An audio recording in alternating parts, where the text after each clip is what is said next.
매거진. 2016년 1월 21일 목요일에 인사드립니다. 김용민입니다.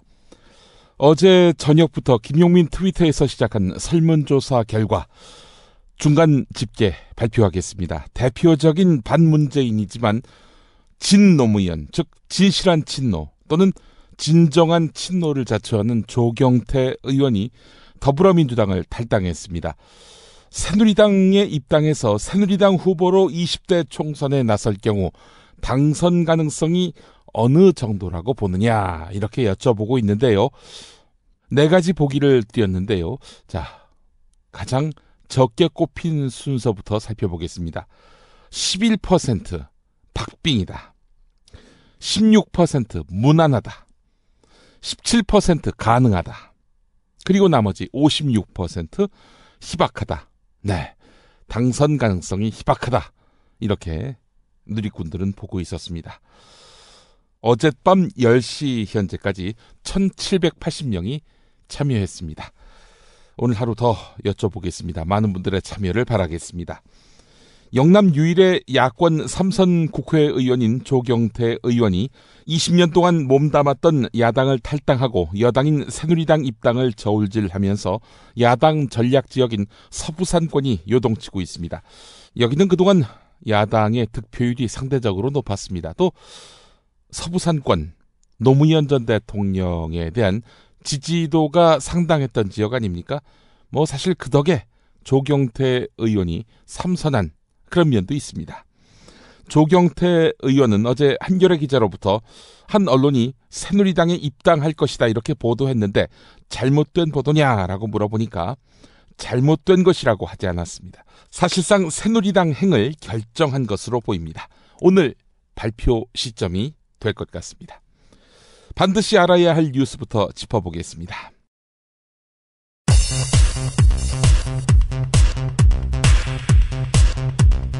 천정배 의원은 문재인 더불어민주당 대표의 야권연대 제안에 대해서 구체적인 입장을 내놓으려고 노력 중이다 이렇게 밝혔습니다. 오늘 기자회견을 통해서 밝히겠다 이런 뜻도 덧붙였습니다. 더불어민주당은 문재인 대표가 맡아온 인재영입위원장직을 김상곤 전 경기도 교육감이 맡기로 했다고 밝혔습니다.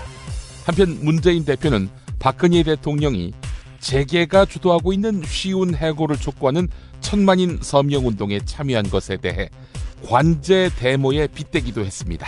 들어보시겠습니다. 국정을 총괄하고 조정하여야 할 지위를 망각한 처사입니다.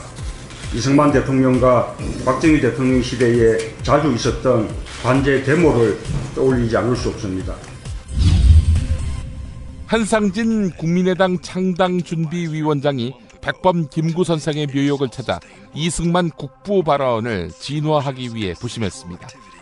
이 자리에 이례적으로 안철수 의원은 불참했습니다.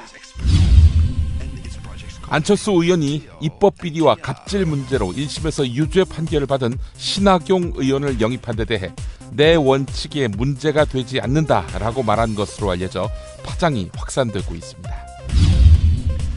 새누리당이 국회 선진화법을 폐지하기 위한 개정안을 본회의에 올릴 준비를 마쳤습니다. 그러나 정의화 의장이 상정하지 않으면 헛수고가 됩니다. 유령 당원 파동이 새누리당을 강타하고 있습니다. 그 지역구에 살지 않으면서도 경선 참여를 목적으로 당원 명부에 이름만 올린 헛개비 당원이 상당하다는 것입니다. 상향식 공천을 주도해온 김무성 대표 곤란에 빠졌습니다. 김무성 대표의 말입니다. 전부 다 찾아내서 의법 조치할 것입니다. 그러니까 이것은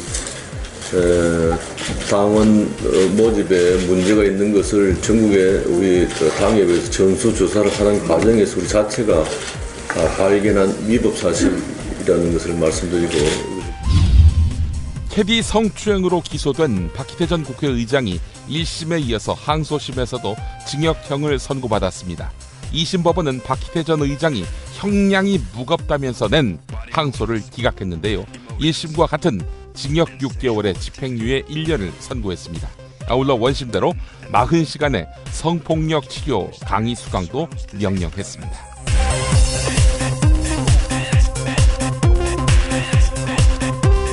김용민의 뉴스 매거진 광고 듣고 오겠습니다. 직접 담가 먹는 김치가 사 먹는 김치와 다른 이유 잘 아시죠? 내 눈으로 내 손으로 골라야죠. 우리 걸로요.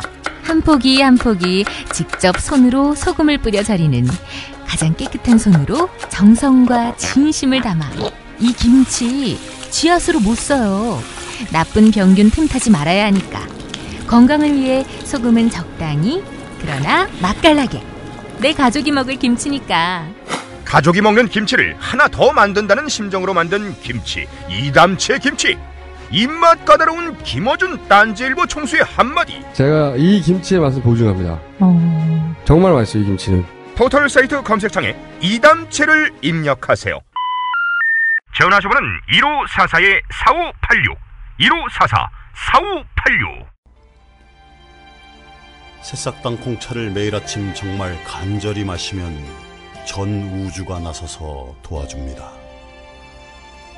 당신을 진실한 사람으로 만들어드립니다. 새해 복 많이 받으시고 올해 달성해야 될 것은 이것이다 하는 정신을 차리고 전체를 다 마시면 그런 기운이 옵니다. 새싹당 콩차, 남자의 시간을 충전하세요. 전창걸닷컴으로 오세요. 070-8635-1288 070-8635-1288. 자기는 정말 훈남이고 자상하고 스마트한데, 그런데 잠잘 때는 아니야. 정말 아니야. 진짜 엽기야. 그럴 수밖에요. 그렇게 코를 골아대는데 본의 아닌 결례 이제 그만. 간편하고도 반영구적인 코골이 방지기구 24,000원이면 됩니다. 심한 코골이와 수면 무호흡 걱정 마세요. 99% 감소 효과를 보장합니다. 검색창에 코골이 119, 코골이 119를 입력하세요. 문의는 1566-0783. 조선에 딸로서 잘하는 죄밖에 없는데. 남북 통일 만세! 새날이 올 때가 불리한 진술을 거부할 수 있습니다. 김무성 나와! 이런 민주주의를 안 할 새끼야!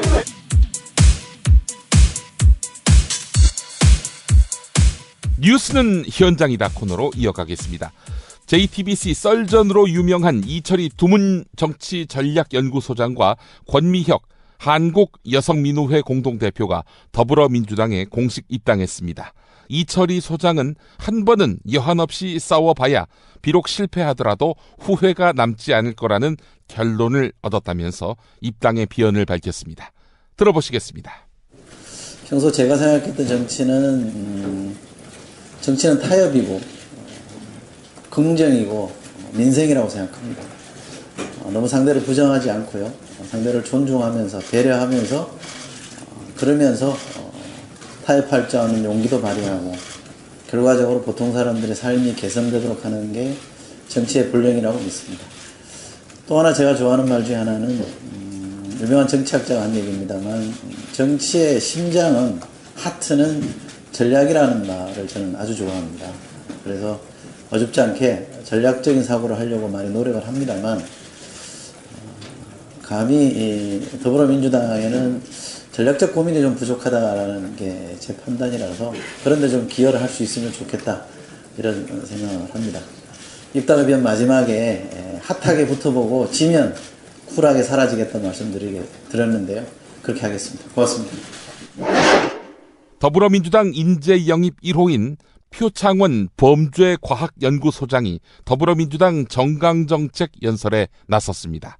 어제 낮 KBS를 통해서 20분 동안 진행된 2016 총선 정강정책 연설에 출연한 표창원 소장의 연설에서 특히 주목됐던 부분은 자신이 정치에 왜 참여했는가를 밝힌 부분이었습니다. 들어보시겠습니다. 경찰과 학자로 살아왔던 제게 정치는 불신의 대상이었습니다. 네 편, 내 편 갈라서 무조건 내 편은 옹호하고 상대방은 깎아내리는 정치가 유치하고 혐오스럽다고 생각했습니다. 힘없고 백없는 서민들은 작은 잘못으로도 엄벌을 받는데 권력형 범죄자들은 엄청난 잘못을 저질러 놓고도 요리조리 법망을 피해가는 유전무죄, 무전유죄 세상이 모두 잘못된 정치인들 때문이라고 생각해 왔습니다. 그랬던 제가 경랑 속에 빠져드는 사건이 일어났습니다. 2012년 12월 11일 발생한 국정원 대선 개입 여론조작 의혹 사건이었습니다. 이 문제로 당시 정치권의 거센 소용돌이가 일자 저는 어느 곳에도 속하지 않은 중립적인 전문가들이 나서야 한다고 생각했습니다. 그래서 경찰의 즉각적인 현장 개입과 증거 확보를 통해 진실을 규명하라고 촉구했습니다. 하지만 본래 제 의도와는 달리 전문가로서 내놓은 제 주장은 한쪽 편들기로 매도됐고 여당과 보수 진영으로부터 좌파라는 집중 공격에 시달렸습니다. 저는 평생 정의를 추구하고 범죄 문제를 연구했던 사람입니다. 확실한 증거와 데이터를 가지고 치밀하게 수사했고 연구해 왔습니다.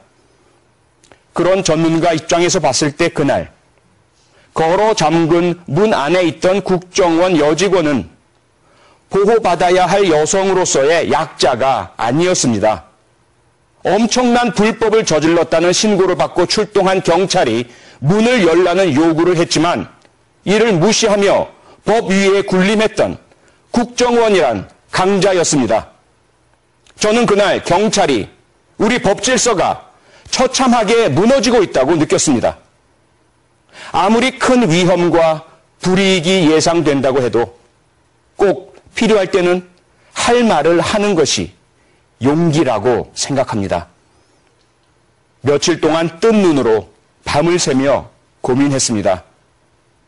행동하기 전에 내가 옳다고 믿는 것이 객관적으로도 옳은지 꼭 생각해 보라시던 고등학교 담임 선생님 말씀도 떠올렸습니다. 그리고 나서 할 말을 해야 한다는 결론을 내리고 그토록 좋아했던 경찰대학 교수의 지위를 내려놓았습니다. 김영환 국민의당 전략위원장이 이명박 정권 인사들을 적극적으로 영입하겠다는 뜻을 밝혔습니다. 또 문재인 대표가 사퇴를 표명하고 김종인 체제로 바뀌는 더불어민주당을 친노 소굴이라고 비방했습니다. 김영환 의원이 YTN 라디오 신율의 출발 새아침 인터뷰에서 밝힌 말 들어보시죠. 자, 그런데 그 중에서는 MB맨들 이름도 심심치 않게 오르내립니다. 본인들이 실제로 그 제안을 받았는지 안 받았는지는 확인이 안 됩니다만, 예를 들면 박형준 국회 사무총장이라든 이런 분들 이름이 오르내리는데 어떻게 이런 분들이 국민의당에 들어오실 거라고 보세요? 예, 아주 적극적인 인재풀이 된다고 생각합니다. 이명박 정권 때 참여했던 실용주의자들이 예. 박근혜 정부로부터 홀대를 받고 있지 않습니까? 예. 그렇기 때문에 그 인재풀도 굉장히 중요한 인재풀이라고 생각해서 예. 합리적 보수의 풀로서 우리가 활용해야 된다고 생각하고 예. 적극적으로 영입해야 된다고 생각합니다. 지금 또 한 가지는 가장 중요한 게 박영선 의원의 이제 영입 문제인데 그게 이제 조금 물 건너가는 분위기다라는 것이 언론 보도인데 맞습니까? 박영선 의원께서 친노의 그 소굴로 들어간다는 것은 그거는 여태까지 해왔던 당신의 여러 가지 어려움과 그 주장들이 한꺼번에 물거품이 되는 거기 때문에 정치인은 정치인의 말의 일관성을 가져야 된다고 생각합니다. 낙동강 벨트를 둘러싼 4.13 총선 지형이 꿈틀거리고 있습니다. 총선 80여일을 앞두고 더불어민주당 소속이던 조경태 의원이 탈당한 것이 도화선이었습니다. 새누리당은 조경태 의원뿐 아니라 열린우리당 후보로 2차례, 무소속으로 1차례 부산시장에 출마했던 오거돈 전 해양수산부 장관의 영입도 추진하고 있습니다. 오거돈 전 장관을 문재인 대표 지역구인 사상에 내보내서 부산에서 전승을 거두겠다는 전략입니다. PK 정가에서는 친박계 핵심인 최경환, 윤상현 의원과 현기환 청와대 정무수석 등이 그동안 조경태 의원을 집요하게 설득해왔다는 소문이 무성합니다. 하지만 여권의 구상이 현실화될지는 미지수입니다. 새누리당 내에서 조경태 의원을 비토하는 목소리도 작지 않기 때문입니다. 조경태 의원 지역구에 예비 후보 등록을 한 석동현 전 부산지검장의 기자회견 내용 들어보시겠습니다. 조 의원은 지난 10여 년간 삼선하는 동안 부산 사월 지역을 부산에서 가장 낙후된 지역의 하나로 만든 것에 상당한 책임이 있습니다. 새누리당 당원들이나 국민들 중에는 혹여 조 의원이 소속당 대표에 대해서 저승마까지 운운하면서 비난했던 내용만 기억할지 모르겠습니다마는 조 의원은 과거 국보법 폐지를 주장하기도 하고 친노의 적통임을 자처하기도 했습니다. 새누리당이나 한나라당에 대해서 저속한 공격을 일삼기도 했던 사람입니다. 배신의 정치를 비난했던 새누리당에서 이런 성향에다가 자신의 지지층까지 배반하고 뛰쳐나온 조 의원을 새누리당과 컬러가 맞는다는 등으로 입당을 허용한다면 새누리당의 정체성은 무엇이고 새누리당의 지지층에 대해서 이러한 변신을 어떻게 설명할 것입니까? 한편 또 다른 낙동강 벨트지요. 경남 김해갑이 지역구인 더불어민주당 민홍철 의원에게도 새누리당의 손길이 미치고 있다고 합니다. 민홍철 의원은 중앙일보와의 통화에서 김해는 노무현 전 대통령의 정서가 강한 곳이다. 그러나 새누리당 정서도 깔려 있다면서 여러 가능성을 놓고 고민 중이다. 이런 말을 했다고 합니다. 노무현 전 대통령이 누구 때문에 비극을 만났는지 안다면 과연 고민할 수 있겠나 싶습니다. 어우, 저 사고 큰데 사람이 많이 다쳤겠어요. 아니, 저 차량은 뭐가 그리 급하다고 과속 운전에 끼어들기까지 하나? 아니, 근데 운전자 보험은 가입했을까? 운전자 보험이요? 저런 인사사고 때에는 상대방한테 형사 합의금을 지불해주는 운전자 보험 말이에요. 변호사 비용도 주고 벌금도 보장해주는 운전자 보험. 아, 자동차 보험에서 보장해주지 않는 대인 합의금을 보장해주는 보험 말이에요? 그거 굉장히 비싸지 않나요? 아니에요. 난 7,000원 운전자 보험 카페에서 가입했는걸요. 뭐라고요? 7,000원 운전자 보험 카페? 홈쇼핑에서도 월 2만 원에서 3만 원이던데. 버스도 승합차도 트럭도 자가용이라면 7,000원 운전자 보험 카페. 우와, 대박. 비싼 보험료 때문에 힘드시죠? 풀보장 운전자 보험을 저렴하게 만나는 가장 좋은 방법. 다음 네이버 카페에서 7,000원 운전자 보험을 검색해보세요. 전화문의는 02-849-9730. 10년차 베테랑 손해보험 전문 설계사가 평일은 물론 주말 공휴일에도 상담해드립니다. 다시 한번 전화문의는 02-849-9730. 7,000원 운전자 보험, 택시, 버스, 트럭 등 영업용 차량 운전자 보험도 상담해드립니다. 아, 저 결혼 때문에 이제 집도 사야 되는지 전세도 없고 걱정이겠다. 나도 투자가 걱정이야. 어떻게 해야 될지 모르겠어. 근데요, 인터넷의 정보는 정말 믿을 수 있는지 모르겠어. 이거 다 찌라시야. 찌라시? 그럼 어디서 정보를 구해요? 그러게, 나도 걱정이야. 어떡하지? 잠깐만요. 여러분들을 위해 선대인 경제연구소가 있습니다. 저성장 시대를 돌파하는 지혜, 푸짐한 혜택을 제공하는 선대인 경제연구소의 새해 이벤트에서 만나보십시오. 경제전망보고서, 주택시장 전망보고서, 성장형 우량주 선별법 보고서 등을 무료로 볼 수 있는 이번 기회 놓치지 마세요. 인터넷에서 선대인 경제연구소를 검색하시거나 문의전화 070-7584-2050. 이벤트 기간 1월 26일까지.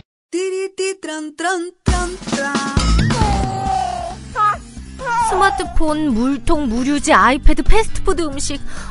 승용차 안이 지저분해요. 이게 섞이지 않도록 몽땅 넣을 수 있는 멀티 포켓 어때요? 한 손으로 스마트폰 보면 팔이 아파요. 목에 거는 스마트폰 거치대, 이거면 고민 끝. 우와, 아이디어 장렬. 어디서 살 수 있어요? 즐거운 아이디어, 재미있는 쇼핑몰 재미월드요. 스마트폰, 텔레비전, 냉장고 이런 건 안 팔아도 가려운 곳 긁어주듯 빛나고 즐거운 아이디어 상품이 365일 파격 세일 중이랍니다. 거기가 어디라고요? 재미월드입니다. 구글, 네이버 다음에서 재미월드를 입력하세요.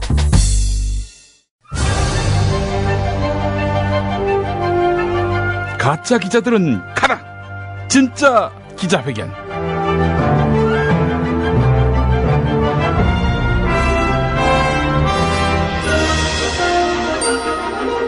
지금 대한민국 대통령께서 입장하십니다. 오늘도 전국 현안 욕통령 모시고 이야기 나누겠습니다. 욕근혜 대통령님 어서 오십시오. 안녕하십니까. 자나깨나 청년 걱정하는 청년의 벗, 청년 정신의 소유자 욕근혜입니다. 작년 청년 실업률이 9.2%로 2000년 이후 최고치를 기록했고 구직을 포기한 청년들까지 합친다면은 100만 명이 넘는다. 100만 명이 놀고 있다. 이런 상황 진단을 하셨어요, 보니까. 자, 근데 이 나라 욕통령은 욕근혜 대통령 아닌가요? 어떻게 지금 청년들 벗이라고 하셨는데 이 벗인 청년들한테 너무 무심한 거 아닙니까? 그러니까 청년 일자리를 만드는 법, 이 법을 야당이 통과 안 시켜주니까 이렇게 된 거 아니에요? 그러면 이거 어떨까요? 청년 실업 문제에 아무런 관심이 없는 야당을 없애버리는 겁니다. 실제로 야당 하나를 통으로 없애버리셨잖아요. 이 막말되지? 야, 그게 할 소리야? 예, 농담 좀 섞어서 이야기했습니다. 근데 야당 하나 없애신 건 사실이잖아요. 근데 좀 이상한 게요. 청년 실업 걱정 열심히 하시는데 우리 욕통령님이 어떻게 청년들이 호응을 안 합니까? 정말 야당이 청년의 이익을 외면하고 청년의 고충을 들은 척도 안 한다면은 이 청년들이 들고 일어날 거 아니에요. 야당 꺼지라고. 야, 이 돼지야. 너 일베 한번 가봐. 일베는 지금 난리가 났어. 아니, 이 나라 청년들이 뭐 일베에 다 모여 있습니까? 얘는 진실한 청년들이 거기다 모여 있잖아. 특정 지역 사람들을 홍어라고 비하하고 세월호 희생자 모욕하고 이런 사회 부적응자들이 어떻게 진실됐다 이렇게 말할 수 있겠습니까? 야, 그 청년들 가식적이지 않잖아. 얼마나 소탈해. 이런 돌직구 발언은 말이야. 진실하지 않으면 못해. 지금 그 정부가 청년들 챙겨준다면서 꺼낸 카드가 이런 거지요. 지금의 정규직들 일도 못하고 능력도 없는데 정규직이라는 이유만으로 과보호되고 있으니 이 정규직들 쉽게 자를 수 있도록 하자. 그래서 그렇게 해서 쉽게 자르면 그 빈자리에다가 청년 집어넣자. 이런 거 아닙니까? 이 돼지가 취업하고 싶은 모양이네? 너무나 열심히 공부했어. 저 취업 안 합니다. 제 나이가 얼만데요. 결국 쉬운 해고하자. 그게 이 노동개혁의 요체 아닙니까? 아니 그렇게 되면은 정규직이 비정규직하고 뭐가 다릅니까? 다른 게 없잖아요. 정규직의 핵심이 뭡니까? 고용 안정인데요. 얘는 내가 뭐라고 했니? 대선 때 비정규직 차별 없앤다고 했잖아. 아니 그 말은 정규직과 마찬가지로 비정규직 역시 잘릴 걱정 안 하도록 하겠다. 이런 뜻 아니었습니까? 이 등신아, 정규직하고 비정규직 모두 차별 없이 쉽게 자르겠다는 뜻이야. 그런 뜻이었군요. 알겠습니다. 아니 근데 그렇게 되면은 뭐 정규직이나 비정규직이나 모두 쉽게 자를 수 있다면 아니 그 청년들 취업해봐야 언제 잘릴지 모르니까 고용 불안은 여전하겠군요. 고용 불안이 계속되면은 아니 어떻게 마음 놓고 결혼하고 또 애 낳을 수 있겠습니까? 출산율이 개선되겠어요? 야, 여기 살기 싫으면은 중동 가면 돼. 중동. 내가 얘기했잖아. 우리나라 젊은이들 어디 갔냐고 하면 다 중동 갔다고 해요. 중동 어때? 그 중동 이야기가 나와서 그런데요.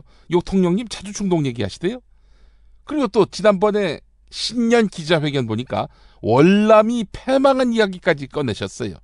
아버지 박정희 대통령 시절에 중동, 월남, 한국 사람들이 참 많이 갔죠? 돈 벌러, 전쟁하러. 이 월남 얘기는 좀 심각합니다. 이런 말씀을 하신 거예요. 월남이 패망할 때 지식인들은 귀를 닫고 있었고 국민들은 현실 정치에 무관심이었고 정치인들은 나서지 않았다. 이런 말씀하셨잖아요. 맞죠? 아니 지금 대한민국하고 수교한 베트남을 무시하는 겁니까? 어떻게 그런 말씀을 하실 수가 있어요? 막말되지. 내가 한마디만 할까? 월남 쌈 싸먹는 소리 하지 말고 닥쳐. 야, 그러면은 월남이 공산화가 된 게 잘 된 거냐? 어? 너 말 잘못하면은 월남에서 돌아온 새카만 김상사한테 개머리판으로 맞는 수가 있어. 닥쳐!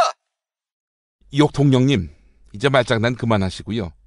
그 욕통령님은 대기업들 핸들링 할 수 있잖아요. 청년 고용 좀 늘리라고 하세요. 그것도 정규직으로 말이죠. 핸들링 좀 하세요. 아니, 핸들링이라고? 아니, 핸들링은 파울이지. 골키퍼 말고는 볼을 만질 수가 없잖아. 그런데 나보고 볼을 만지라고? 아이, 그런 얘기가 아니잖아요. 청년들에게 안정된 일자리를 만들란 얘기예요. 야, 청년들은 도전해야 해. 도전이 없는 청년은 죽은 거나 마찬가지라고. 열정을 품어야 한다고. 아니, 벌써부터 좋은 자리 찾으면 되겠어? 노력이 필요하다고, 노력. 아니, 그런 이야기 하시는 욕통령님은 청년 때 뭐 하셨습니까? 얘는 내가 얼마나 고생했는지 알아? 부모님 다 돌아가시고 어린 동생들 키우느라고. 아니, 부모님 다 돌아가셨을 때 그 막내 이름이 뭐였지? 아, 욕지만 이 사람도 성인이었어요. 육사 다녔잖아요 그때. 아니, 무슨 말도 안 되게 어린 동생 운운하세요. 어린 동생이 어디 있었습니까? 그리고 단 1분이라도 경제적 궁핍에 시달려 본 적 있나요? 없죠? 이거 봐. 공감이 안 되는 거예요, 공감이. 단 하루라도, 단 1분이라도 진학 걱정해봤습니까? 취업 걱정해봤습니까? 결혼 걱정해봤습니까? 승진 걱정해봤습니까? 집 구하기 걱정해봤습니까? 보육 걱정해봤습니까? 교육 걱정해봤습니까? 안 해봤잖아요. 그러니까 똥인지 된장인지 모르고 밑에서 써준 거나 읽고 제대로 읽지도 못해요 또. 또 뭐가 잘못됐는지, 뭐가 잘 되고 있는지. 아니, 관리감독 감시 아무것도 안 되잖아요. 막말되지? 야, 너 지금 나하고 맞짱 뜨자는 거냐? 너 나하고 싸우자는 거야? 야, 내가 너희들하고 같니? 이 우리나라 좌파들이 이게 문제예요. 진실한 국민들처럼 이 계급을 인정하지 않아. 야, 너도 또 나도 다 짱 먹으려고 하면 누가 이 나라를 책임지겠니? 아니, 그래서 욕통령님이 책임지신 게 있나요? 틈만 나면 국회 책임, 그것도 야당 책임, 북한 책임. 아니, 본인이 진 책임이 뭐가 있냐 이거예요.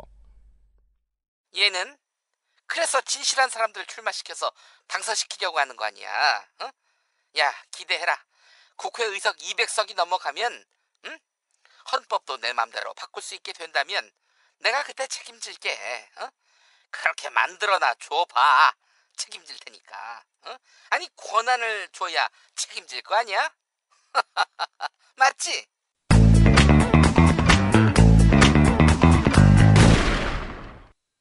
박근혜 왜 저러지?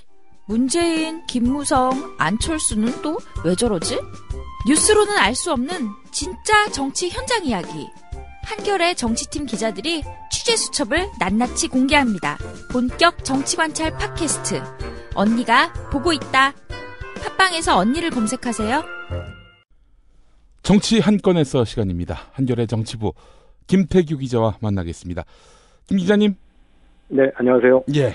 자, 지금 뭐 정치권이 격동합니다.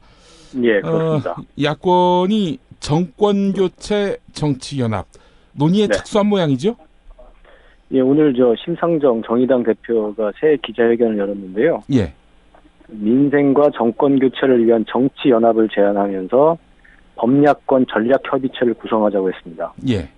그제 이제 그 문재인 대표가 야권 연대를 얘기를 했고, 예. 네, 그 부분에 대해서 화답한 거로 봐야 되겠습니다. 예. 놀라운 일인데요. 정의당과의 그러면 연대 차원입니까? 아니면은 뭐 통합까지 갈 수 있는 겁니까? 오늘 심상정 대표는 통합은 어렵다고 얘기를 했고요. 예. 일단은 총선이나 대선에서 연대를 얘기를 하고 있는데요. 예. 심상정 대표는 총선에서 야권 연대는 선택이 아니라 필수다. 그리고 후보 단일화에 맞춰진 연대는 국민의 신뢰를 받지 못하고 승리 공식도 되지 못한다. 예. 국민을 위한 야권 연대가 될 수 있도록 포괄적이고 조직적인 논의가 이어지길 기대한다. 이렇게 얘기를 했습니다. 예. 네, 그러니까 단순히 총선 승리를 위한 선거공학적인 그 연대, 단일화, 뭐 이것뿐만이 아니라 총선 공동 공약, 민생을 위한 총선 공동 공약, 네. 혁신 공천 방안, 정권 교체, 뭐 이런 의제를 다 논의해서 2017년에 그 정권 교체를 통한 공동정부 구상까지 염두에 둔 것이라고 봐야 될 것 같습니다. 예. 근데 19대 총선 때도 야권 단일 후보 이 논의가 있었고요. 그것과 별로 차별돼 보이지 않는데 어떻습니까? 예, 아까 말씀드렸듯이 그때는 그야말로 총선 승리를 위한 그 선거 단일화, 후보 단일화 이제 국면이었는데요. 예. 예, 그때 이제 역풍도 많이 불었죠. 선거 공학적인 선거 지상주의, 총선 승리를 위한 선거 공학적인 연대다. 이런 부분에 대한 역풍이 있었고, 나중에 통합진보당 해산 뭐 국면이나 뭐 이런 국면에 들어서서는 민주당이 많이 곤혹스럽지 않았습니까? 예. 그런 부분이 있었기 때문에 이번에 정의당에서는 단순히 총선 연대가 아니라 19대 앞으로 2017년 대선까지 염두에 둔 공동정부를 염두에 둔 민생을 위한 정권 교체를 위한 연대를 얘기를 하는 거여서 그 전에 19대 총선에서의 총선 선거 연대보다 훨씬 좀 폭이 넓고 깊다고 봐야죠. 별로 차별돼 보이지 않아서 말이죠. 제가 봤을 때는 서로 노선이 비슷하다면은 아예 한 텐트 아래 모이는 것이 타당하지 않겠는가 이렇게 생각하는 민심도 적지 않거든요. 근데 그게 가능할까요? 그게 워낙 색깔도 조금 차이가 있는 것이고 진보정당이라는 상당히 오래전부터 진보정당 운동을 해오셨던 분들이고 지금 더불어민주당만 하더라도 어찌 보면 중도개혁 이쪽에 가깝고 지금 뭐 김종인 선대위원장 영입이나 뭐 이 확장 전략을 보더라도 어쨌든 좀 왼쪽 오른쪽으로 조금씩 가는 그런 분위기인데 그런 차원에서라면은 정의당에서 아예 우리 살림을 합치자고 했을 때 선뜻 같이 가기가 쉽지 않은 측면이 있죠. 아니 그럼 뭐합니까? 선거 때 맨날 단일 후보가 나오는데요. 별 차이를 느끼지 못한단 말이죠. 유권자들 보기에는.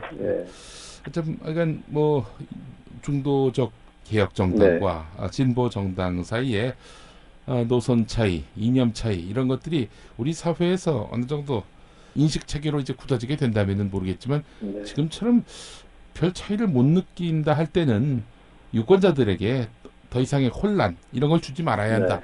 왜냐하면 단일화로 인한 감동이 예전 같지 않잖아요. 또 그런 면이 있기 때문에 좀 고민해 볼 필요가 있지 않겠는가. 좀 더 진취적인 연대책들을 이렇게 내놓는 것이 국민들에게 감동을 줄 수 있지 않겠는가 이런 생각도 들고 말이죠.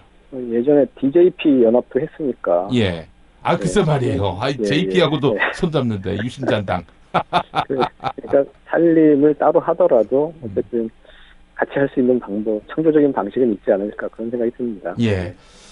자, 국민의당 이야기로 한번 넘어가 볼 텐데 기소만 돼도 당원권을 정지시켜야 한다. 이게 바로 새정치민주연합 시절에 안철수 의원의 주장 아니었습니까? 그 혁신안의 첫 번째 조항이었죠. 김상곤 혁신위원장이 혁신안을 내놓으니까 이건 약하다. 그렇죠. 기소만 돼도 검찰에 의해서 기소만 돼도 당원권이 정지돼야 한다. 이런 주장을 펴면서 당직과 공천에서 배제해야 한다. 이렇게까지 말씀하셨죠. 자, 그런데 지금 1심에서 유죄 판결을 받은 신학용 의원을 당원으로 받아들였단 말이죠. 당원으로 받아들였다고는 얘기를 안 하는 것 같은데 어쨌든 당에 입당한 거 합류가 아닙니까? 됐습니다. 입당했죠. 네, 입당했습니다. 아직 당원으로 인정은 못 받았나요? 당이 아직 창당이 안 돼서. 죄송합니다. 기본적인 거를 제가. 네. 예, 입당보다도 이제 당의 이제 그 창당 준비 과정인 조직에 합류가 된 거죠. 어쨌든 그 안철수 의원은 뭐 다음 총선에 출마 안 하겠다고 했는데 뭐가 문제냐 이런 식이란 말이죠. 이거 과연 맞는 말인가요? 안철수 의원은 일단 이렇게 얘기를 했습니다. 아직 대법원의 판결이 나지 않았다. 신학용 의원 같은 경우에 무죄 추정 원칙에 따라 아직 유죄가 아님에도 20대 총선 불출마를 선언했다. 이러면서 이제 감쌌는데요. 아까 말씀하신 것처럼 안철수 의원의 애초 혁신한 내용을 보면은 확정 판결과는 상관없이 기소가 되거나 1심에서라도 유죄가 인정되면 훨씬 더 가혹하게 배제를 해야 되는 건데 그거를 하지 않고 배제하지 않고 지금 이분은 감싸고 있단 말이에요. 좀 모순이죠. 그런 부분에 대해서 신학용 의원이 또 해명을 한 게 있습니다. 뭐라고 말씀하셨냐면 교섭단체 구성을 위해선 국회의원 20명이 필요하고 저 또한 국민의당을 돕겠다는 입장이었기 때문에 입당 권유에 응했다. 저는 공천과 아무런 관련이 없고 당원권을 행사할 생각도 없기 때문에 안 의원의 원칙이 훼손되는 일은 없다는 점을 분명히 말씀드린다. 이것도 더 문제 아닌가요? 그래서 이게 그 의미하는 바가 뭐냐면 지금 교섭단체 구성해야 되니까 그리고 내가 지금 배지가 있으니까 내가 한 명 가면 교섭단체 구성에 도움이 되는 거 아니냐. 또 국고보조금 88억. 88억이죠. 이거를 받을 수 있다는 점. 네. 내가 국민의당의 교섭단체 구성을 위해서 내가 내 몸을 빌려줬다. 그걸 자인한 거나 마찬가지여가지고 오히려 더 상황이 우습게 된 그런 상황입니다. 대법원 판결이 안 나더라도 기소만 되더라도 당원권을 정지시키고 대법원에 가서 무죄 판결이 나면 그때 당원권을 회복시키면 된다. 이게 바로 새정치민주연합 시절의 안철수 의원 주장이었거든요. 그게 매우 합리적인 얘기죠. 그 정도라면. 아니 그런데 아직 대법원에서 확정 판결이 난 것도 아니다. 이렇게 얘기하면서 신학용 의원에게 정당성을 부여했단 말이죠. 이건 지난번 태도하고는 많이 달라졌단 말이죠. 입장에 변화가 있는 겁니까?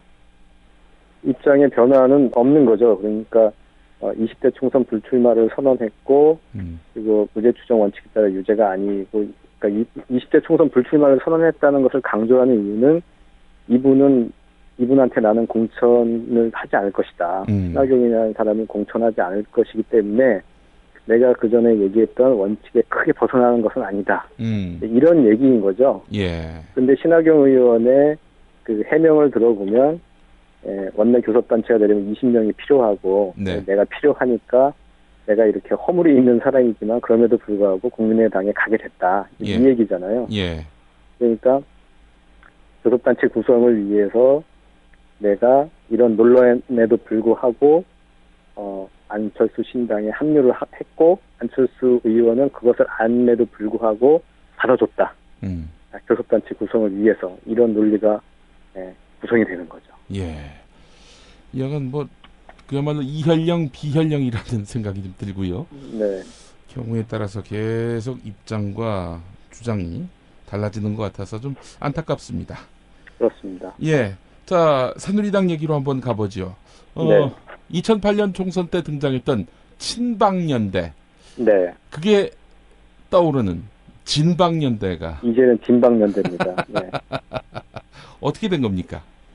어제 대구의 그 진실한 사람들 6명이 어제 아침 대구 대명동의 대덕식당에 한자리에 모였습니다.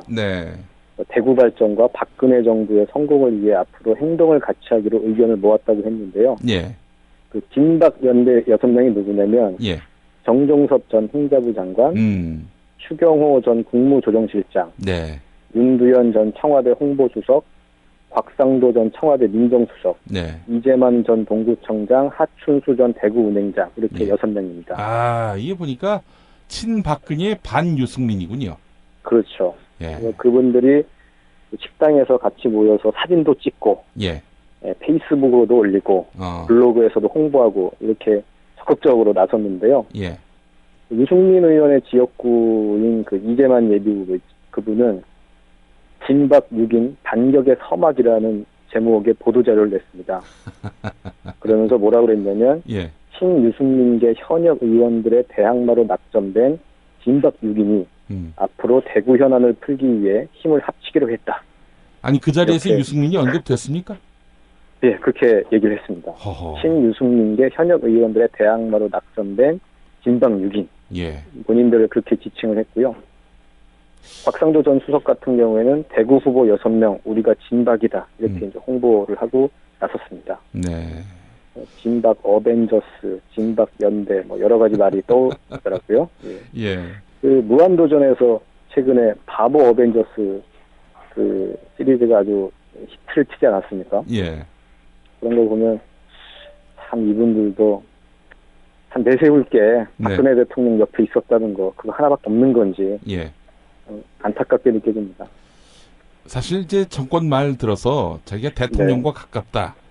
네. 이게 웬만큼 그 대통령의 지역적 기반이 확실하지 않으면은 어디 가서 그런 얘기하기 쉽지 않거든요. 네. 뭐 대구는 여전히 박근혜 대통령의 아성이다 이렇게 판단하고 있는 것 같은데. 그렇죠. 파괴력이 대단하니까 그런 건데. 네. 지금 지역 여론에서는 벌써부터 진박 마케팅에 피로감을 나타내는 사람들이 많다고 그래요. 오늘 처음 식당에서 모였는데 벌써 피로감이요. 아니 뭐 진박 하도 진박 얘기를 하고 떠들고 다녔으니까. 예.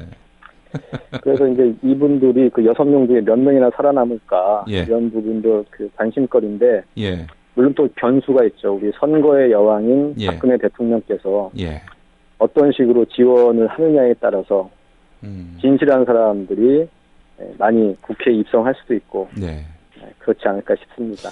대통령이 직접 선거에 개입할 수는 없죠. 뭐 선거 운동을 한다든지. 그렇죠. 네.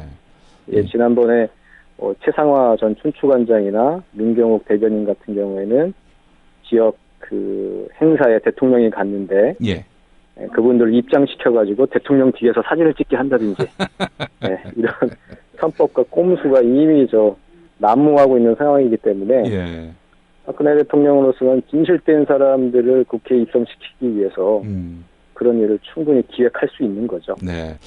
지난 또 지방선거 때 서병수 부산시장 후보가 이 선거 플래카드 기호 1번 서병수 이 플래카드에다가요 자기 얼굴을 떼고 박근혜 대통령 우는 사진을 거기다 실었어요.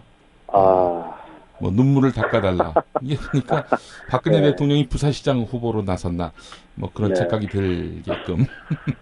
이번에도 뭐 충분히 그러고도 남을 것 같습니다. 예. 서명하는 사진을 넣지 않을까요 이번에는? 대구 경제를 살리겠습니다 이러면서. 글쎄 말이에요. 이거 박근혜 대통령이 밀어주는 진실한 사람을 세워줘야 박 대통령이 그 하반기 국정운영 탄력을 받을 수 있다. 뭐 이런 마케팅을 할 것 같다라는 생각도 들고 말이죠. 유승민 의원으로서는 상당히 좀 부담스럽겠어요. 이래저래 좀 신경이 많이 쓰이실 것 같아요. 네. 일단 이제만 대구 동구청장하고 맞붙게 되는데 현재 구도는 유승민 의원이 상당히 앞서는 구조죠. 네, 워낙 그 지역에서 인덕도 많이 쌓으셨고 비용도도 있으시고 그래서 일단 유리해 보이는데 이 박근혜 변수가 또 문제인 거죠 항상. 이걸 돌파할 수 있다면은 이건 뭐 이번 총선의 최대 변수 가운데 하나가 될 것이고 이거를 돌파한다면 유승민 의원은 한 번에 또 성공 스토리를 쓰고 한 단계 도약하는 정치인이 될 수 있겠죠. 그렇죠. 이 김무성이 못하는 대통령과의 차별화 이걸 당내에서 유일하게 달성한 사람이 되는 거 아닙니까? 이렇게 하고도 살아남았다 이렇게 되는 거죠. 그게 진실하지 않은 사람이 잘 될 수 있을지 한번 좀 지켜보도록 하겠습니다. 네, 김태규 기자 수고하셨습니다. 네, 감사합니다.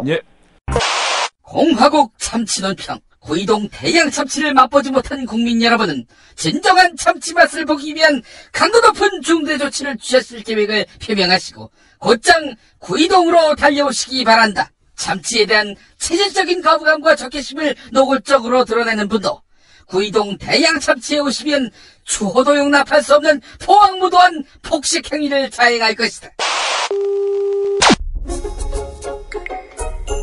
구이동 대양 참치. 월요일 참치데이 이벤트, 화요일 참치머리 서비스로 함께합니다. 주차장 걱정 마시고요.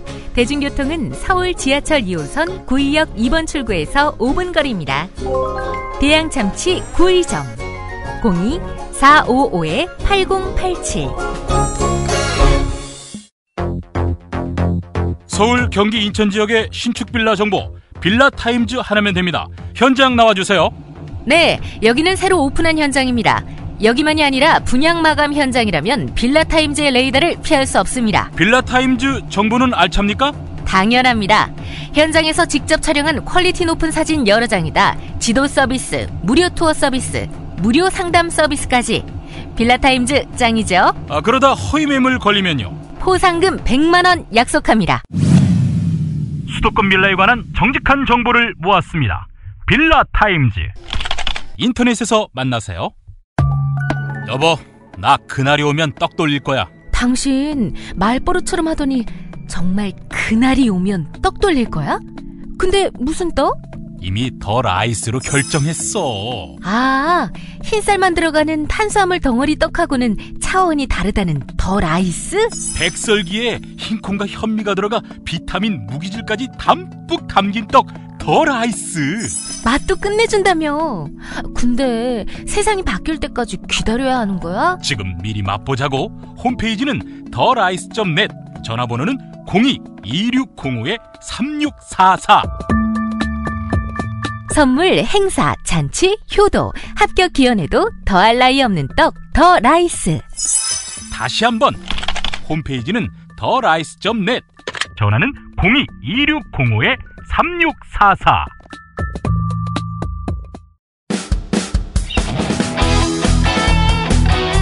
당신이 알아야 할, 또 우리 공동체가 알아야 할 뉴스, 김용민이 챙겨드립니다. 지금은 제1부 뉴스 매거진과 함께하고 계십니다. 경제의 속살을 들여다보겠습니다. 민중의 소리 이완배 기자가 함께합니다. 이완배 기자님. 네, 안녕하십니까. 예. 자, 지금 네. 또다시 지난번 청년희망펀드에 이어서 전 공조직이 동원되는 것 같습니다. 서명운동이 말이죠. 그렇죠. 뭐 대통령께서 직접 나서셔서 서명까지 하셨다니까요. 예. 오늘 뉴스의 제목이 뭐였냐면 제가 뭐 이 서명은 지금 현재 국회에 계류돼 있는 노동 관련 몇 개 법안에 대해서 정부는 뭐 경제 살리기 법안이라고 빨리 통과를 시켜달라고 호소를 하고 있고 야당은 지금 버티고 있는 상황에서 대개에서 대한상위 이런 곳에서 서명운동을 받기 시작했습니다. 재계에서. 네. 그래서 어젠가요? 그 대통령도 직접 나가서 서명을 하시고 재계가 오죽하면은 이런 서명을 받겠느냐 뭐 이런 코멘트도 하셨는데 그냥 제가 그까지는 뭐 참고 지나갔는데 오늘 그 기사 제목이 아시아경제에 나온 제목인데 펜을 꺼내든 재계 불 붙는 민생 구하기 서명운동 이렇게 돼 있더라고요.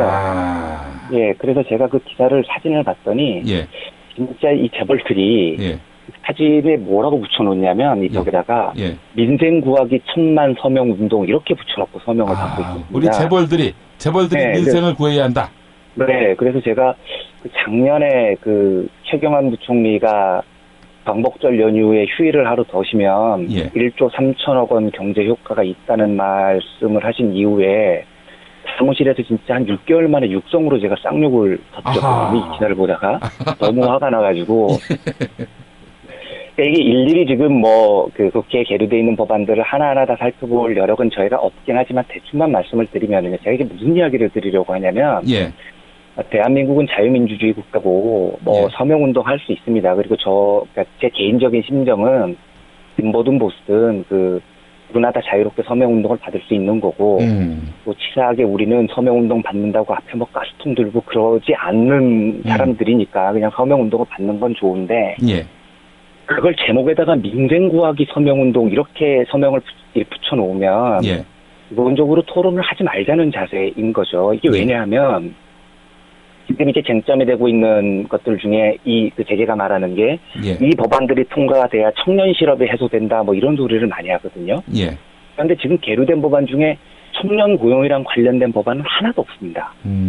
지금 논의가 되고 있는 건 이제 고작 제일 가까운 건 임금 피크제를 시행하느냐 마느냐 노사정 합의에 들어가 있는 부분이요. 예. 그런 건데 임금 피크제는 관련 법률을 재개정하는 사안이 아닙니다. 권고 사안이거든요. 권고 사안. 그러니까 그러니까 근본적으로 법률 재개정과 상관이 없을 뿐더러 이 임금 피크제라는 게 뭐 이 민주노총에서는 굉장히 격렬히 반대를 하는데, 그러니까 저는 사실 개인적으로 그렇게 생각을 했던 부분이 있어요. 뭐 실시할 수도 있지 그런 생각을 저는 가지고 있는데 문제는 뭐냐면 지금 대한민국의 임금 피크제를 실시를 한다고 해서 그 올해부터 이제 정년이 60세가 의무화가 되지 않습니까? 예, 올해부터. 임금 피크제 적용을 받을 만한 근로자들이 몇 명이나 되겠냐고요. 지금 대한민국의 정년 연장이 60세가 되는데 임원이 아니고 근로자로서 60세까지 정년을 다할 만한 회사에 남아있는 사람이 몇 명이나 되겠습니까? 이게 실시가 되면 효과가 있고 없고를 떠나서 적용 대상이 거의 없습니다. 대부분의 사람들이 다 55세 미만에 다 회사에서 잘리고 치킨집하고 지금 그러는 게 우리 현실 아닙니까?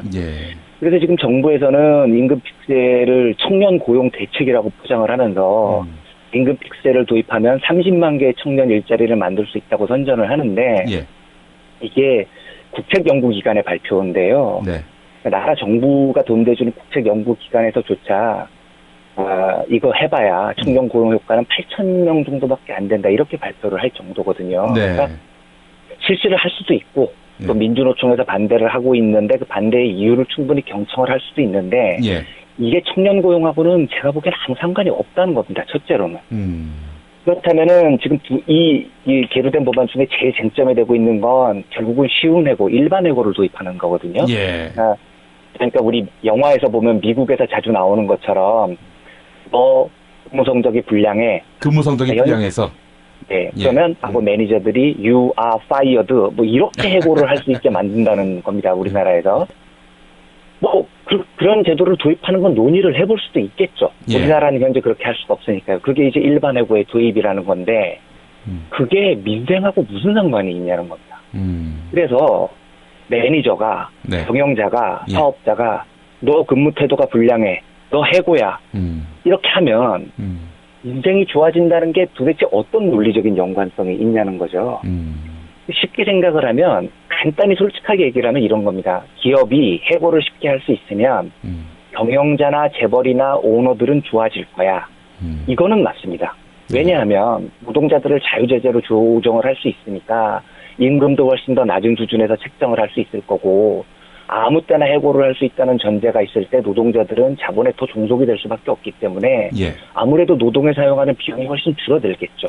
그러니까 이 법안이 통과가 되면 기업이나 재벌이나 오너들은 좋아질 거야. 인정합니다.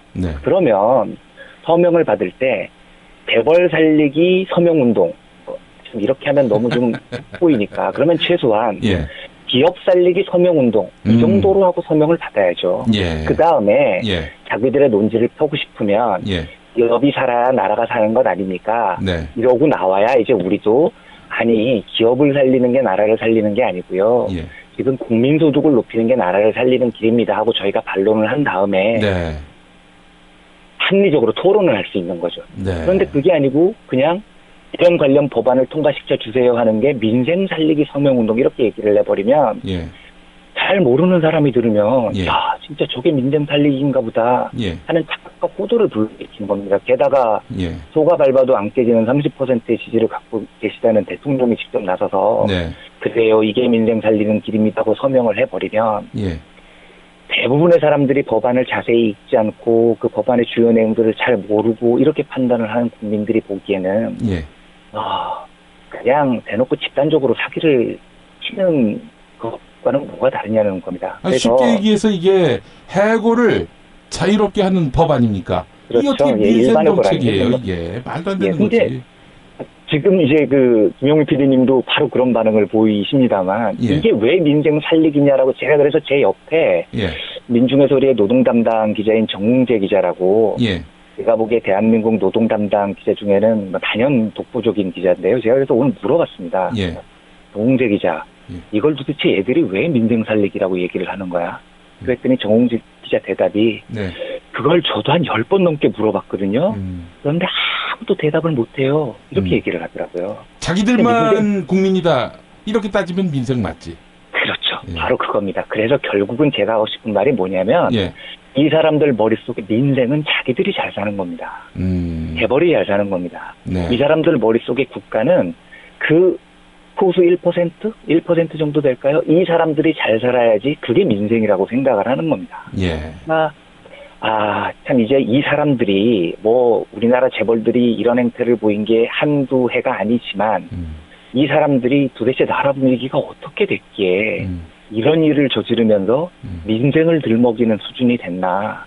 제가 그래서 오늘 너무 화가 났던 거고요. 예. 이런 민생이라는 단어를 저들이 저렇게 오남용을 하는데 대통령도 참가를 하시고 보수 언론도 동참을 하고 그래서 사실은 제가 오늘 굉장히 기분이 절망스러워졌습니다. 예.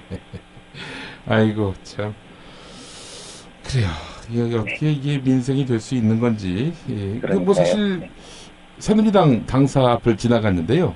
네. 공천권을 국민에게 돌려드린다. 이거 보고 야 대한민국의 국민이 박근혜밖에 없구나. 그러니까요. 저 그런 생각을 했어요. 예, 그렇죠. 예. 진짜 제가 정치는 잘 모르지만 그분들은 대한민국 국민을 진짜 박근혜 한 분으로 생각하는 거 아닌가요? 예, 맞습니다. 아이고야. 네. 오늘 또 다른 이슈는 어제에 이어서 오늘도 버니 샌더스의 인터뷰 한 대목을 준비해 오셨네요. 네, 그러니까 앞으로 애청자분들께서 크게 반발을 하시지 않으시면. 별 말씀 하십니다. 예. 뉴스가 두 개가 딱 떨어지게 나오지 않을 때는 버니 샌더스의 인터뷰 중에 한 대목씩을 좀 소개를 해드리려고 합니다. 예. 제가 너무너무나 감명 깊게 읽었던 기사여서요. 그러니까 사실은 그 감동 중에 하나가 어떤 거였냐면, 제가 미국을 특별히 좋아하지도 싫어하지도 않는데, 이 버니 샌더스가 힐러리 클린턴의 대항마까지 온 그 민주당의 유력 대선 후보인데 이 사람의 인터뷰 내용을 보면서 적어도 미국 정치가 한국보다는 상당히 발달돼 있구나 하는 생각이 들었고 그게 되게 부럽더라고요. 인터뷰 내용이 이런 거였습니다. 그러니까 질문자가 이렇게 물어봤는데요. 시간당 15달러의 최저임금 이게 뉴욕이나 시애틀에서는 가능할지 몰라도 다른 곳에서는 불가능하다는 게 힐러리 클린턴 후보의 얘기다. 어떻게 생각하시느냐? 이렇게 물어봤을 때 샌더스 후보가 이렇게 답합니다. 당연히 클린턴 후보의 의견에 동의하지 않는다. 만약에 이제 요 대목이 중요합니다. 당신이 뉴욕시 한가운데서 살건 어떤 지방소도시에서 살건 가족을 먹여 살리려면 일단 소득 수준이 일정 선 이상이 되어야 한다. 시간당 15달러의 소득이 그 기준선이 되어야 한다고 믿는다. 이렇게 얘기를 합니다. 저희가 제가 가끔 가다가 제 주변 동료분들하고도 최저임금 얘기를 할 때는, 이게 제가 너무 설득이 조금 어렵고, 이 사람들의 고정관념을 깨기가 쉽지 않을 것 같아서 최저임금 이야기가 나오면 제가 입을 닫아버리는데요. 샌더스 후보의 이야기에 용기를 얻어서 저희 청취자분들에게 좀 동의를 구하고자 합니다. 저희가 이제 중학교 때부터 수요 공급 곡선을 배우거든요. 그런데 그게 너무나 머릿속에 꽉 박혀서 사람들의 머릿속에 상품의 가격은 수요 곡선과 공급 곡선이 만나는 곳에서 결정되어야 해요. 이게 너무 상식으로 굳어져 있는 겁니다. 모든 국민들한테. 그런데 이제 노동력이라는 것도 하나의 상품으로 보면 고용시장이라는 곳에 인간의 노동력이 상품으로 등장을 하면 그 노동력을 공급하겠다고 하는 우리 같은 노동자들과 그 노동력을 사겠다고 하는 수요자, 그러니까 기업과 수요의 총량과 공급의 총량을 그래프로 그려서 만나는 선에서 노동력의 가격, 즉 임금을 결정한다. 이게 이제 우리들 머릿속에 너무 강하게 박혀있는 고정관념이 돼버린 겁니다. 그런데 이런 식으로 노동력의 가격을 결정을 해버리면 어떤 현상이 생기냐면 이게 멀리 돌아갈 것도 없이요. 산업혁명이 시작됐었을 때 이게 영국 의회 보고서에 공식적으로 기록이 돼 있는 문서입니다. 예.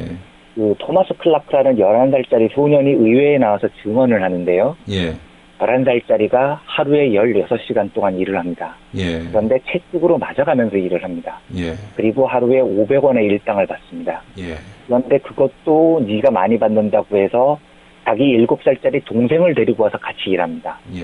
동생은 당연히 일당을 받지 못합니다. 이게 11살짜리 영국 소년이 의회에 증언을 한 겁니다. 그런데 그때 왜 그런 일이 벌어졌냐면 왜 하루에 500원만 줘도 일할 사람 널려 있는데 수요 공급 곡선 그래프 그려봐. 그렇게 되는 거 아니야. 네. 이런 논리인 거거든요. 예. 우리가 항상 매년 최저임금을 정할 때 이 싸운 논지를 보면 경영자 쪽에서는 올해 이제 최저임금이 시간당 6,030원인데요.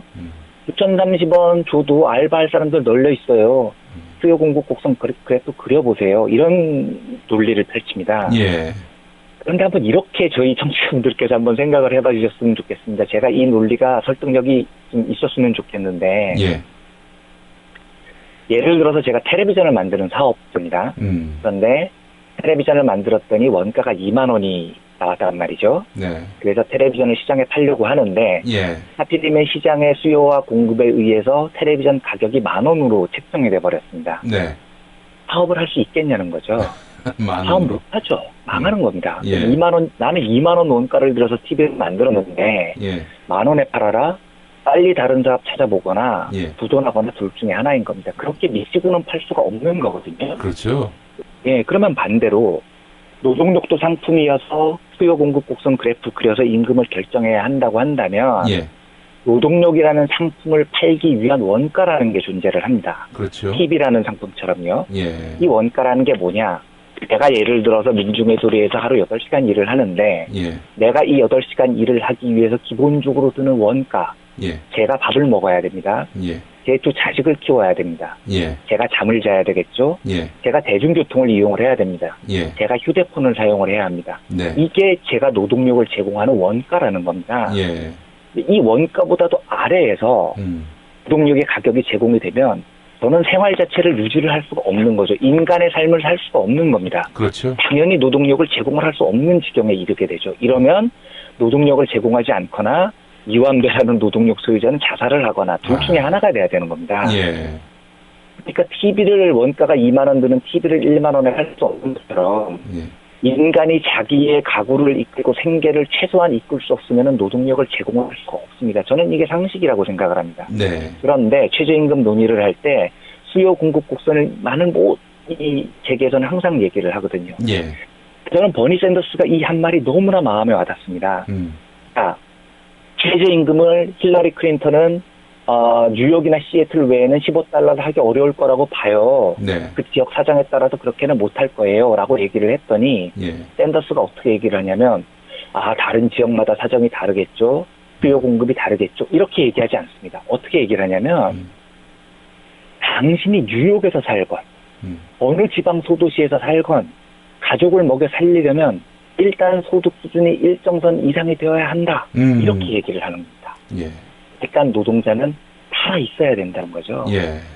살아 있을 최소한의 선을 제공을 해줘야 된다는 겁니다. 그리고 자기는 그 기준이 지금 시애틀에서 제공을 하고 시애틀이 지금 최저임금을 15달러로 시간당 15달러로 제공을 해서 세계적인 센세이셔널을 일으켰거든요. 15달러면은 이게 우리 돈으로 17,000원이죠 시간당. 예. 우리 한 3배 정도 됩니다. 그런데 실제로 시애틀이 2014년부터 이 제도를 시행을 했는데 시애틀은 지금 미국에서 가장 활기찬 도시입니다. 경제적으로 가장 활기찬 도시입니다. 이건 제가 다음에 한번 소개를 드리겠습니다. 예. 제가 이제 이 말씀을 드리는 건 우리가 노동력이라는 상품, 인간이 개입된 상품을 얘기를 할 때는 예를 들면 이런 거죠. 그러니까 저희가 뭔가 복지 정책을 얘기를 할 때 무상급식, 요즘 얘기가 많이 나오고 있는 누리과정 보육, 또 반값 등록금, 이렇게 얘기되는 복지 논쟁을 할 때 진보를 자처하는 사람들도 머릿속에서 어떻게 생각하냐면 그 사람들 불쌍하니까 도와줘야지 이렇게 생각을 하는 겁니다. 그런데 저는 그런 의견에 대해서 단호하게 반대를 합니다. 복지든 뭐든 그 사람들이 불쌍하니까 가난하니까 도와줘야지 이렇게 머릿속에 머무르게 되면 그 복지는 예산의 문제가 돼버립니다. 그리고 국가가 국민을 어떻게 돌봐야 되느냐의 동정의 문제가 돼버리는 거죠. 예. 그런데 복지는 저는 동정이나 연민에서 시작돼서는 안 된다고 굳게 믿는 사람입니다. 그건 세상에 함께 사는 사람들에 대한 존중의 문제이거든요. 우리 모든 인간이 헌법에 보장된 기본권의 문제, 예. 우리가 헌법에 보장되어 있는 생존할 수 있는 권리의 문제인 겁니다. 그래서 그거는 우리가 세금을 조금 더 낼게. 예. 그래서 너희들 불쌍하니까 도와줄게. 이런 문제가 아니고 우리가 세상에서 태어났고 한국 사회에서 인간으로 태어난 이상 그건 한국 사회가 그 사람의 생존을 책임져야 되는 정말로 기본적인 책임의 문제라는 거죠. 최저임금 문제도 야 진짜 이 정도 더 올려줄게 불쌍하니까 혹은 수요 공급 그래프에 그래서 이렇게 그려줄게 이게 아니고 인간의 노동력을 상품으로 제공하는 한 그 사람의 생존이 보장이 돼야 된다는 건 사람이 사회에 태어났을 때 살아야 된다는 것 정도는 우리 사회가 최소한 합의를 해야 되는 문제가 아니냐. 이 정도도 합의가 안 되는 사회에서 우리가 살아야 되느냐. 이런 말씀을 드리고 싶어서 오늘 그 버니 샌더스의 이야기를 들으면서 제가 좀 마음에 울림이 있어서 저희 애청자분들과 좀 공감을 해보고 싶어서 말씀을 드렸습니다. 너무나 좋은 의견 소개해 주셔서 너무 감사하고요. 아주 그렇게 생각을 해주시면 정말 감사합니다. 사실은 지금 뭐 저출산 얘기가 나오는데 뭐 수요와 공급의 원리가 이건 맞다고 치죠. 왜 저출산이냐? 사람답게 살 수 있는 자리가 한정돼 있으니까. 그러니까요. 맞습니다. 공급이 한정돼 있으니까. 그래서 그런 게 아닌지 싶기도 하고 말이죠. 알겠습니다. 이완배 기자님 수고하셨습니다. 네, 감사합니다. 예.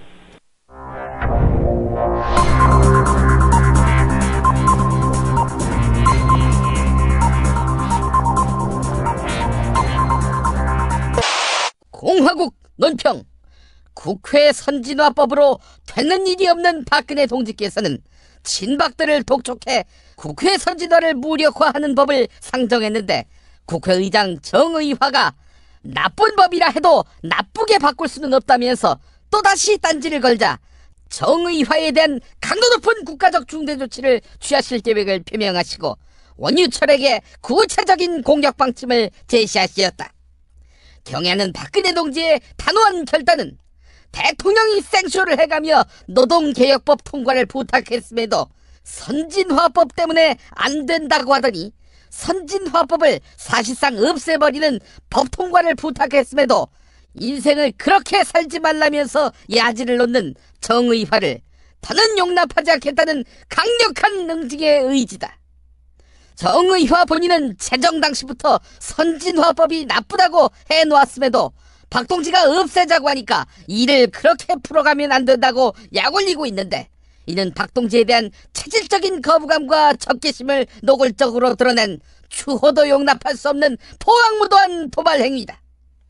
더 이상 참아서는 안 되는 친박은 정의화 의원직 사퇴 촉구 천만인 서명운동을 벌여야 할 것이다. 그렇게 된다면 박동지도 황교안 동지도 국민의 한 사람으로서 서명에 동참하게 될 것이다.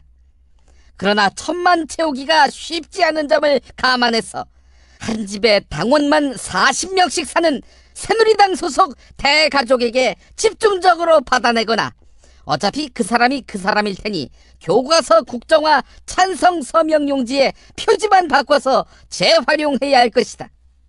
이로써 정의화로 하여금 박동지를 참을 수 없이 모독하고 우롱하는 대가가 얼마나 심각한 것인가를 똑똑히 깨닫게 해야 할 것이다.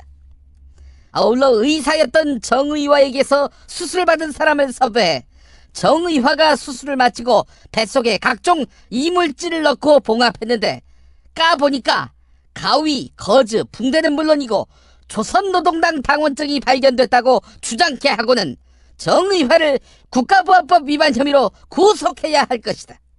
이로써 박동지가 어떤 무서운 힘을 떨치며 대통령이 국회의장을 겸임하는 시대 건설에 위대한 역사를 창출하는 것을 확실히 보게 될 것이다. 어머나, 이게 다 여기 있었네. 그래요, 충남서산의 명인이 만든 감태가 이슈. 경남 밀양에 눈꽃 동충 하초가 있다 아닙니까? 겁나게 맛있는 나주에 청정 한우도 있단게요. 팔도의 농촌 기업들이 팥가게에 다 모였네요. 팥가게에서 착한 쇼핑하세요. 구글에서 팥가게를 검색하시면 됩니다.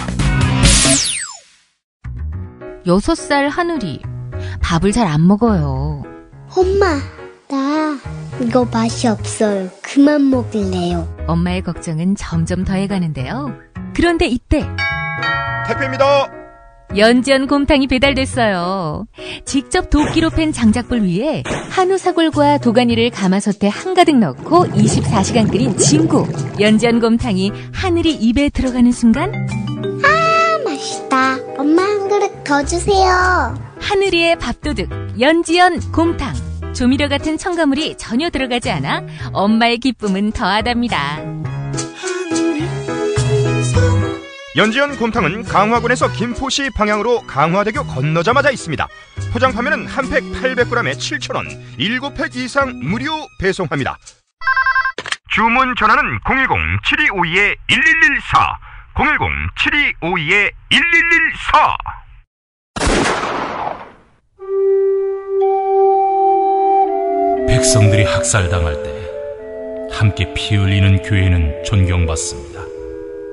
엘살바도르 군사 독재 정권에게 암살당한 오스카 로메로 대주교. 그의 발자취를 따라가 봅니다.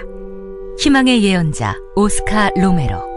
1980년 남미 엘살바도르의 오스카 로메로 대주교는 가난한 사람들 편에 서서 불의한 세력과 저항하고 싸우다가 미사 도중에 총에 맞아 세상을 떠났습니다. 해방신학자 김군수. 그의 번역이 있기에 더욱 값지고 빛나는 책. 스코트 라이트가 쓰고 김군수가 번역한 희망의 예언자 오스카 로메로. 아르테에서 나왔습니다.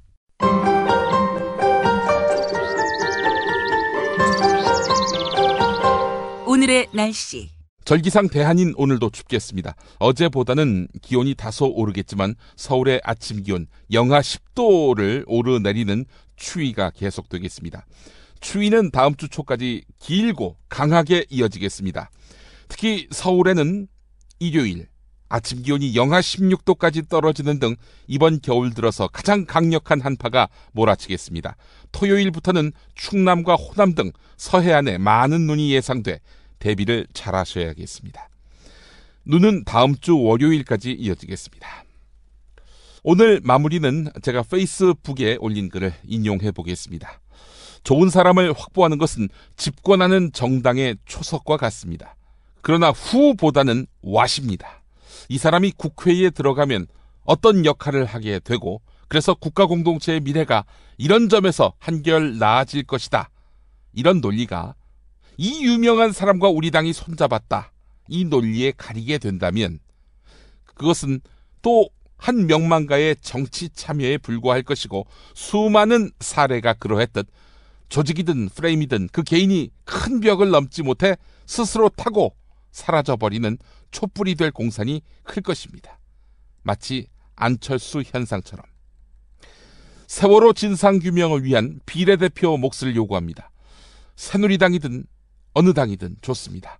국가 안전의 문제를 넘어서 인간의 존엄성에 관한 심각한 의문을 던진 이 사건, 그냥 넘어가면 안 되지요. 게다가 진상이 규명되지 않은 상태입니다. 세월호는 앞으로 다시 없을 사고가 될까요? 고의 침몰을 여전히 의심하는 국민들이 많습니다. 저는 다음 총선에서 세월호 진상규명을 위한 의지와 배려의 진정성을 실은 정당, 그런 정당의 비례대표 투표를 하겠습니다. 네, 여러분은 어떻게 생각하십니까? 조간 브리핑에서 또 뵙겠습니다.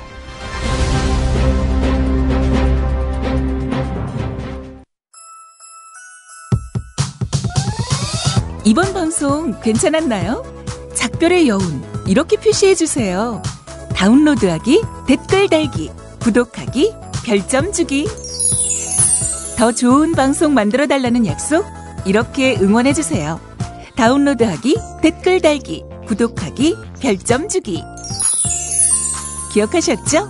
다운로드하기, 댓글 달기, 구독하기, 별점 주기.